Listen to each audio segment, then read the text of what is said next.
আসসালামু আলাইকুম আরহামাতুল্লাহ। কিয়ামতের ছোট আলামত ৮ থেকে ১১। কিয়ামতের ৮ নম্বর ছোট আলামত আমানতের খেয়ানত হবে। আমানতের খেয়ানত শব্দের বিপরীত।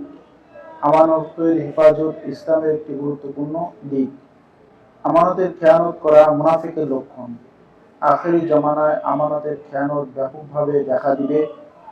অযোগ্য লোককে কোনো কাজের দায়িত্ব দেওয়াও আমানতের খেয়ানতের অন্তর্ভুক্ত। আবু হুরায়রা রাদিয়াল্লাহু তাআলা আনহু হতে বর্ণিত, নবী সাল্লাল্লাহু আলাইহি ওয়াসাল্লাম কোন এক মজলিসে আলোচনা করছিলেন। এমন সময় একজন গ্রাম্য লোক এসে নবীকে এই বলে প্রশ্ন করল যে, কিয়ামত কখন হবে? নবী সাল্লাল্লাহু আলাইহি ওয়াসাল্লাম তার কথা চালিয়ে যেতে থাকলেন। কিছু লোক মন্তব্য করল, নবী সাল্লাল্লাহু আলাইহি ওয়াসাল্লাম লোকটির এই প্রশ্নকে অপছন্দ করেছেন। আবার কিছু লোক বলল, তিনি তার কথা শুনতেই পাননি। নবী সাল্লাল্লাহু আলাইহি ওয়াসাল্লাম আলোচনা শেষে বললেন, প্রশ্নকারী লোকটি কোথায়? সে বলল, এই তো আমি। তখন নবী সাল্লাল্লাহু আলাইহি ওয়াসাল্লাম বললেন, যখন আমানতের খেয়ানত হবে তখন কিয়ামত নিকটবর্তী হয়ে গেছে বলে মনে করবে। লোকটি আবার প্রশ্ন করল, কিভাবে আমানতের খেয়ানত করা হবে? নবী সাল্লাল্লাহু আলাইহি ওয়াসাল্লাম বললেন, যখন অযোগ্য লোকদেরকে দায়িত্ব দেওয়া হবে তখন কিয়ামতের অপেক্ষা করতে থাকো। আখেরি জামানায় যখন আমানতদারের সংখ্যা কমে যাবে তখন বলা হবে, অমুক গোত্রে একজন আমানতদার লোক আছে। লোকেরা এই কথা শুনে তার প্রশংসা করবে এবং বলবে, সে কতই না বুদ্ধিমান, সে কতই না মজবুত ইমানের অধিকারী, অথচ তার অন্তরে সরিষার দানা পরিমাণও ইমানও নেই। কিয়ামতের ছোট আলামতের ৯ নম্বর আলামত, দ্বীনি ইলম উঠে যাবে এবং মূর্খতা বিস্তার লাভ করবে। কিয়ামতের নিকটবর্তী সময়ে দ্বীনি ইলমের শিক্ষা ও চর্চা কমে যাবে এবং মানুষের মাঝে ব্যাপকভাবে দ্বীনি বিষয়ে মূর্খতা বিরাজ করবে। নবী সাল্লাল্লাহু আলাইহি ওয়াসাল্লাম বলেন, কিয়ামতের অন্যতম আলামত হচ্ছে ইলম উঠিয়ে নেওয়া হবে এবং মানুষের মাঝে অজ্ঞতা বিস্তার লাভ করবে। এখানে ইলম বলতে ইলমে দ্বীন তথা কোরআন সুন্নাহর জ্ঞানের উদ্দেশ্য। তিনি আরো বলেন, আল্লাহ তাআলা মানুষের অন্তর থেকে ইলমকে টেনে বের করে নেবেন না, বরং আলেমদের মৃত্যুর মাধ্যমে ইলম উঠিয়ে নেবেন। এমনকি যখন কোনো আলেম অবশিষ্ট থাকবে না তখন লোকেরা মূর্খদেরকে নেতা হিসেবে গ্রহণ করবে। তাদেরকে কোনো মাসআলা সম্পর্কে জিজ্ঞেস করা হলে বিনা ইলমেই ফতোয়া দিবে। ফলে তারা নিজেরা গোমরাহ হবে এবং মানুষদেরকেও গোমরাহ করবে। ইমাম জাহারি রহমুল্লাহ বলেন, বর্তমান দিনে ইলম কমে গেছে, অল্প সংখ্যক মানুষের মাঝেই ইলম চর্চা সীমিত হয়ে গেছে।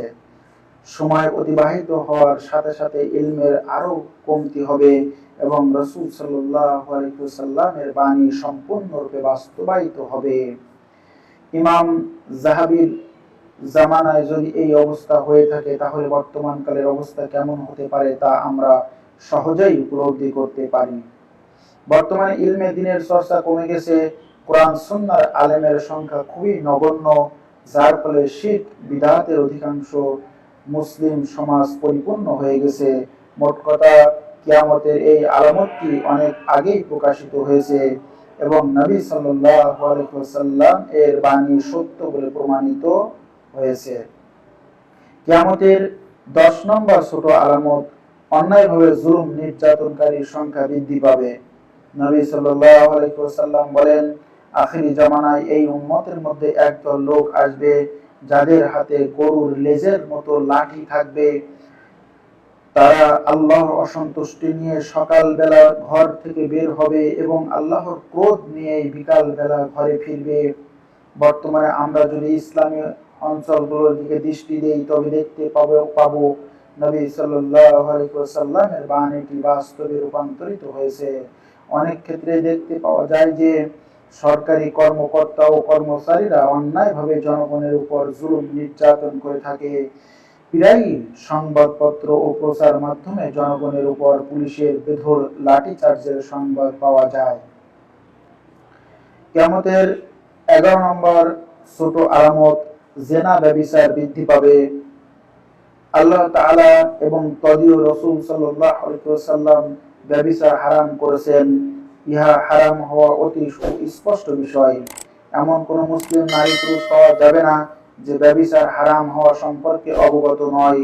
আল্লাহ তাআলা বলেন, আর তোমরা ব্যভিচারের কাছেও যেও না, নিশ্চয় এটা অশ্লীল কাজ এবং খুবই মন্দকর।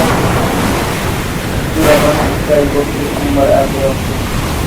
ব্যভিচারের চিরকালীন শাস্তি হল বিবাহিত হলে রজম করা তথা পাথর দিয়ে হত্যা করা, আর অবিবাহিত হলে ১০০ বেত্রাঘাত করা। সহিহ বুখারীতে সামরা বিন জুনদুব রাদিয়াল্লাহু তাআলা আনহু থেকে রাসূল সাল্লাল্লাহু আলাইহি ওয়াসাল্লাম সবচেয়ে দীর্ঘ হাদীস এবং শাস্তির বর্ণনা এসেছে। তিনি বলেন, আমরা একটি ভ্রমণ করলাম যার ভাগ ছিল এবং ভিতরের অংশ ছিল প্রশস্ত। তার ভিতরে আমরা কান্নার আওয়াজ শুনতে পেলাম।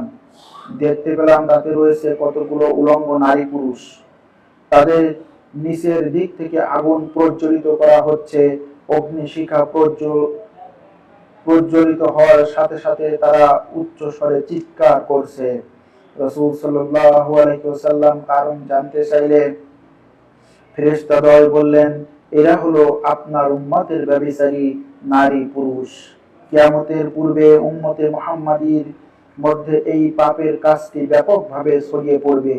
নবী সাল্লাল্লাহু আলাইহি ওয়াসাল্লাম বলেন, নিশ্চয়ই কিয়ামতের অন্যতম আলামত হচ্ছে ইলম উঠিয়ে নেওয়া হবে এবং মানুষের মাঝে অজ্ঞতা বিস্তার লাভ করবে, মদ্যপান ছড়িয়ে পড়বে এবং মুসলমানদের ব্যভিচারে লিপ্ত হবে।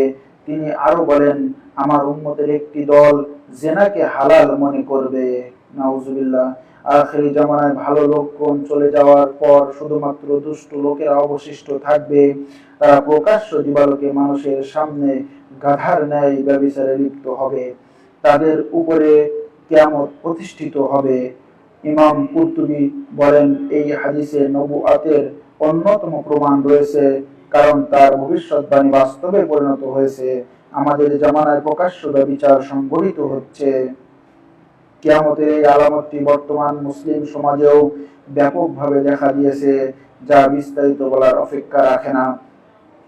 বড় পরিতাপের বিষয় এই যে অনেক ইসলামী দেশে সরকারিভাবে ব্যভিচারের লাইসেন্স দেওয়া হয়ে থাকে। এই সমস্ত মুসলিম দেশের শাসকরা রোজ কিয়ামতে আল্লাহর দরবারে কি জবাব দিবেন? প্রিয় দর্শক, পরবর্তী ভিডিও পাওয়ার জন্য চ্যানেলটি সাবস্ক্রাইব করে অল নোটিফিকেশন অন করে সাথেই থাকুন। আজ এই পর্যন্ত সকলের শুভকামনায় আজকের মতো বিদায়। আল্লাহ হাফেজ। আসসালামু আলাইকুম ওয়া রাহমাতুল্লাহ।